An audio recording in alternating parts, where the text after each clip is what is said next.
Thank you, Mr. Speaker, and I thank the Prime Minister for a copy of the statement before we met here this afternoon. We're in an extremely serious and unprecedented situation. The government has lost control of events and is in complete disarray. It's been evident for weeks that the Prime Minister's deal did not have the confidence of this House. Yet she ploughed on regardless, reiterating this is the only deal available.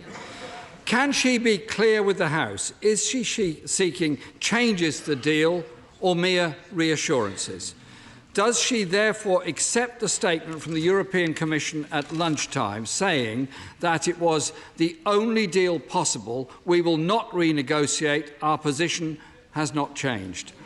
Ireland's Taoiseach, Leo Varadkar, has said it is not possible to renegotiate the Irish border backstop, stating that it was the Prime Minister's own red lines that made the backstop necessary. Exactly. So can the Prime Minister be clear? Is she now ready to drop further red lines in order to make progress?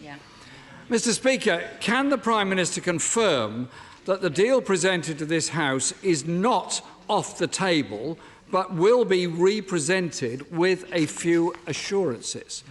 Bringing back the same botched deal either next week or in January, and can she be clear on the timing, will not change its fundamental flaws and deeply held objections right across this House, which go far wider than the backstop alone.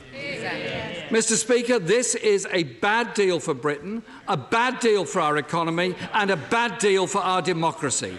Our country deserves better than this. The deal damages our economy, and it isn't just the opposition saying that. The government's own analysis shows this deal would make us worse off. If the Prime Minister cannot be clear that she can and will renegotiate a deal, then she must make way.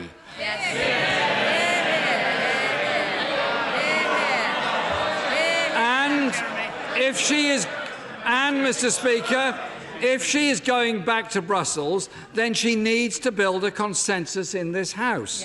And since it appears business has changed for the next 2 days, then it seems not only possible but necessary that this House debates the negotiating mandate that the Prime Minister takes to Brussels.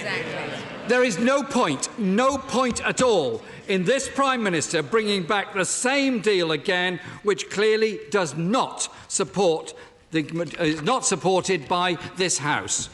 Mr. Speaker, we've endured 2 years of shambolic negotiations, red lines which have been boldly announced then cast aside.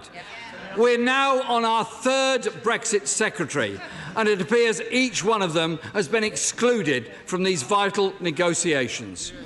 We were promised a precise and substantive document and got a vague 26-page wish list, and they become the first government ever in British history to be held in contempt of Parliament.